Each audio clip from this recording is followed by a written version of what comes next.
নমস্কার বন্ধুরা, সোনার কিচেন ঘরে তোমাদেরকে স্বাগত জানাই। তো আজও একটা মজাদার রেসিপি নিয়ে চলে এসেছি। তো এই রেসিপির ভিডিওটি পুরো দেখার অনুরোধ রইল। আর এই রেসিপিটি যদি ভালো লাগে কমেন্ট করো, লাইক শেয়ার সাবস্ক্রাইব করে আমার পাশে থেকো। যারা এখনও পর্যন্ত আমার চ্যানেলটিকে সাবস্ক্রাইব করেছো তাদেরকে অসংখ্য অসংখ্য ধন্যবাদ। যারা আমার চ্যানেলটিকে এখনও সাবস্ক্রাইব করোনি তাদের কাছে অনুরোধ রইল আমার চ্যানেলটিকে সাবস্ক্রাইব করে আমার পাশে থাকার জন্য।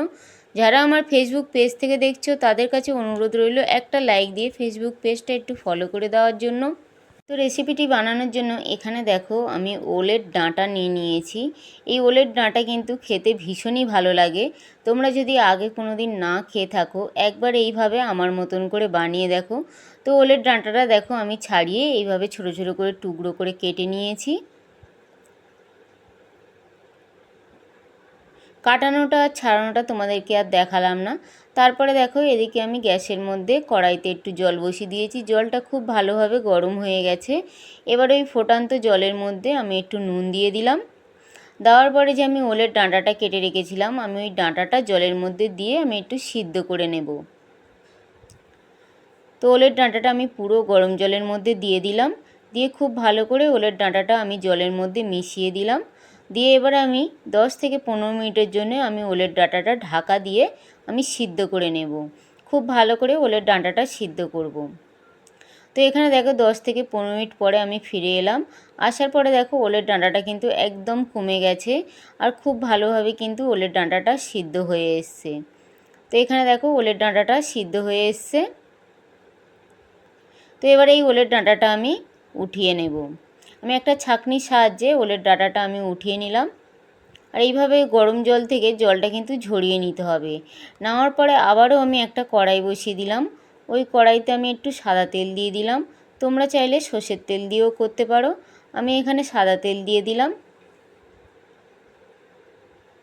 সাদা তেলটা খুব ভালোভাবে গরম হয়ে যাওয়ার পরে আমি একটু দেখো কালো জিরে আর একটা শুকনো লঙ্কা 2 টুকরো করে দিয়ে দিলাম। আর একটা তেজপাতা আমি 2 টুকরো করে দিয়ে দিলাম। দেওয়ার পরে এই তেজপাতা শুকনো লঙ্কার কালো জিরেটা আমি একটু ভাজা ভাজা করে নেব। ততক্ষণ ভাজবো যতক্ষণ না কালো জিরে থেকে একটা সুন্দর গন্ধ ছাড়ে। তো এখানে দেখো কালো জিরেটা ভাজা হয়ে গেছে। এবার আমি একটা পেঁয়াজ কেটে রেখেছিলাম লম্বা লম্বা করে, ওই কাটা পেঁয়াজটা আমি ওই কালো জিরের মধ্যে দিয়ে দিলাম। দিয়ে কালো জিরের মধ্যে পেঁয়াজটা দিয়ে আমি হালকা ব্রাউন করে একটু ভেজে নেব পেঁয়াজটা। তো পেঁয়াজটা দেখো হালকা ব্রাউন ব্রাউন ভাজা হয়ে গেছে। এবার ওই পেঁয়াজের মধ্যে আমি একটু আদা আর রসুন বাটা দিয়ে দিলাম। আদা আর রসুন বাটাটা দিয়ে আবারও আমি কিছুক্ষণ ভেজে নেব যাতে আদা রসুনের কাঁচা গন্ধটা না আসে। তো আবারও আমি কিছুক্ষণ ভেজে নেব। তো এখানে দেখো আদা রসুনটাও আমি খুব ভালো করে ভেজে নিলাম। নেওয়ার পর ওই পেঁয়াজের মধ্যে আমি একটু হলুদ গুঁড়ো দিয়ে দিলাম। স্বাদ অনুযায়ী নুন দিয়ে দিলাম। নুনটা কিন্তু বুঝে দিতে হবে, যেহেতু আমি সিদ্ধর সময় নুন দিয়েছিলাম যার জন্য নুনটা কিন্তু বুঝে দিতে হবে। তারপরে দেখো আমি একটু জিরের গুঁড়ো দিয়ে দিলাম, একটু ধনের গুঁড়ো দিয়ে দিলাম। দিয়ে আবারও আমি মশলাটা একটু কষিয়ে নিলাম যাতে হলুদের কাঁচা গন্ধটা না আসে। তারপরে দেখো মশলাটা আমি একটু কষিয়ে নিয়ে আমি এখানে একটু চিংড়ি মাছ নুন আর হলুদ মাখিয়ে রেখেছিলাম, সেই চিংড়ি মাছটা আমি দিয়ে দিলাম। চিংড়ি মাছটা আমি আলাদা করে আগে দিয়ে ভেজে রাখিনি, আমি এই মশলার সঙ্গে চিংড়ি মাছটা ভেজে নেব। তারপরে দেখো আমি কয়েকটা পাকা কাঁচা লঙ্কা দিয়ে দিলাম। তোমরা চাইলে গুঁড়ো লঙ্কাটাও দিতে পারো, তবে আমি আজকের এটা কাঁচা লঙ্কা দিয়ে করব, যার জন্য আমি পাকা কাঁচা লঙ্কাটা দিয়ে দিলাম। তারপর আমি যে চিংড়ি মাছটা নুন আর হলুদ মাখিয়ে রেখেছিলাম যে বাটির মধ্যে, ওই বাটিটা ধুয়ে আমি অল্প পরিমাণে একটু জল দিয়ে দিলাম যাতে মশলাটা খুব সুন্দরভাবে কষানো হয়ে যায় আর চিংড়ি মাছটাও খুব সুন্দরভাবে ভাজা হয়ে যায়। তারপরে এখানে দেখো মশলাটা খুব সুন্দরভাবে কষানো হয়ে গেছে আর চিংড়ি মাছটাও কিন্তু খুব সুন্দরভাবে ভাজা হয়ে গেছে। তো চিংড়ি মাছটা ভাজা হয়ে যাওয়ার পরে ওই মশলার মধ্যে আমি যে ওলের ডাঁটাটা সিদ্ধ করে রেখেছিলাম আমি ওলের ডাঁটাটা দিয়ে দেব। দিয়ে খুব ভালো করে আমি মিশিয়ে নেব। খুব ভালো করে কিন্তু মিশিয়ে নিতে হবে পুরো মশলাটা যাতে ওলের ডাঁটার মধ্যে ঢোকে। তো এখানে দেখো আমি কিছুক্ষণ ওলের ডাঁটাটা দিয়ে আমি খুব ভালো করে চিংড়ি মাছ আর মশলার সঙ্গে খুব ভালো করে কষিয়ে নিলাম। ওলের ডাঁটাটা কিন্তু যত ভালোভাবে কষাবো মশলার সঙ্গে তত কিন্তু খেতে ভীষণই ভালো লাগবে। তো এখানে দেখো ওলের ডাঁটাটা কিন্তু চিংড়ি মাছের সঙ্গে খুব ভালোভাবে কষানো হয়ে গেছে।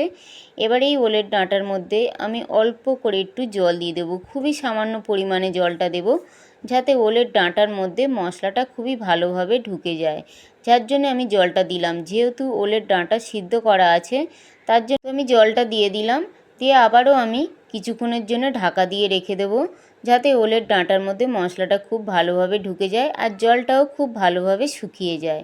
তো এখানে দেখো আমি কিছুক্ষণ পরে ঢাকাটা খুলে দেখলাম ওলের ডাঁটাটা কিন্তু খুব সুন্দরভাবে হয়ে গেছে আর জলটাও কিন্তু পুরোটা শুকিয়ে গেছে। তো এখানে তোমরা দেখো জলটা কিন্তু একদম নেই। এবারে আমি ওলের ডাঁটাটা লাবানোর আগে আমি একটু চিনি দিয়ে দেব। চিনিটা তোমাদের ভালো না লাগলে নাও দিতে পারো। আর আমি একটু নারকেল কোড়া দিয়ে দিলাম। দেখো এবারে নারকেল কোড়াটা দিলে এই ওলের ডাঁটাটা খেতে কিন্তু ভীষণই ভালো লাগে।